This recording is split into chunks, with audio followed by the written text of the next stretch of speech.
საპროცედურო საკითხთა კომიტეტი არალეგიტიმურ პარლამენტში ისე დაიწყო და ისე დასრულდა, რომ ოპოზიციის ლიდერების განცხადებები არც კი განუხილავს.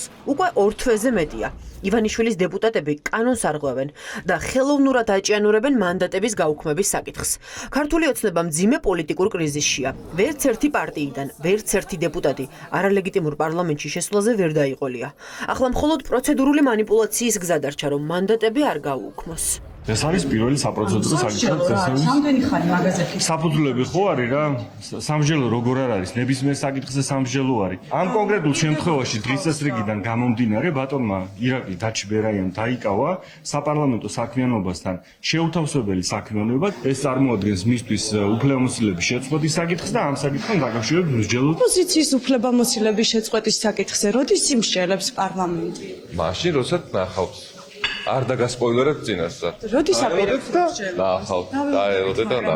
ორი თვია ველოდებით ბატონო არჩი. დაიღალეთ ლოდინი? არა, თქვენ რას ელოდებით? თქვენ დაიღალეთ თუ ის ოპოზიციონერები დაიღალეთ, რომლებიც თავიანთ ბედის გადაწყვეტაზე არიან მოლოდინი. პირდებოდით, რომ ოპოზიციას გაუქმებდით და რით ვერ ელებით, რომ მანდატებსაც არ უწევთ? თქვენ ოპოზიციონერებს ვეთქვით, რომ იყვნენ მშვიდად. ერთპარტიულ არალეგიტიმურ პარლამენტში ქართულ ოცნებას სათადარიგო გეგმა აქვს. დღეს ლევან მაჭავარიანს წამოწდა, რომ გეგმავენ ნაწილ-ნაწილ განიხილონ ოპოზიციონერი დეპუტატების განცხადებები. ნაწილს შეუჩერებენ, ნაწილს კი ისევ დაუტოვებენ მანდატს. ქართული ოცნება, რომელმაც ოპოზიცია ვერ გატეხა, ახლა ამ გზით ცდილობს ვინმე მაინც შეიტყუოს არალეგიტიმურ პარლამენტში. საგაზაფხულო სესიამდე ჩვენ გვექნება უმრავლესობის შეხვედრები, სადაც ჩვენ განვიხილავთ ჩვენ სტრატეგიას იმასთან დაკავშირებით თუ ვის უნდა შეუჩერდეს, ასე ვთქვათ, უფლებამოსილება, ვის არ უნდა შეუწყდეს. ინდივიდუალური მიდგომა გექნება? ჩემი მხრიდან რა თქმა უნდა არ იქნება სწორი, რომ ეხა ის სტრატეგია რა სტრატეგიასაც ჩვენ ავირჩევთ წინასწარ რა თქმა უნდა გავამჟღავნო. რეჟიმი ცდილობს ოპოზიციის ლიდერები პარლამენტში ძალით და ზეწოლით შეიყვანოს. ამჯერად მათ აიძულებენ ქონებრივი დეკლარაციის შევსებას.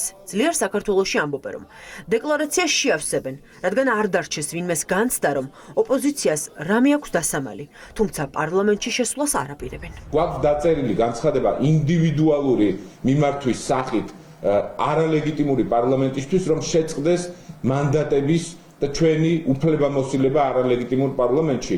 ჩვენ მაინც მივიღეთ გადაწყვეტილება, რომ შევავსოთ შესაბამისი ქონებრივი დეკლარაციები. ამით კოალიცია ძლიერი საქართველო პრინციპულად აბარებს ანგარიშს ქართულ ხალხს. დეკლარაციის შევსებას საერთოდ არ აპირებენ ნაციონალური მოძრაობის წევრები. ეს განცხადება პარტიის ლიდერებმა ანტიკორუფციულ ბიუროსთან გააკეთეს.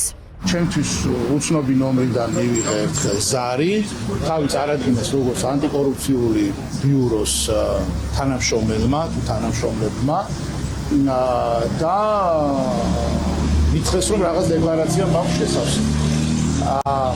როგორც საქართველოს პარლამენტის წევრს. მე მაქვს დაწერილი განცხადება მანდატის დატოვების შესახებ. მე არ დავდივარ პარლამენტში, არ ვიღებ მონაწილეობას პარლამენტის მუშაობაში. შესაბამისად, მიმაჩნია, რომ სრულიად არაგონივრულია შევავსო დეკლარაცია. ქართული ოცნება ოპოზიციისთვის მანდატების გაუქმებაზე უარს ამბობს. ფაქტია, რომ არაღიარებულ პარლამენტში ოპონენტების მოთხოვნის დაკმაყოფილებას დროში აჭიანურებენ და კანონს უხეშად არღვევენ.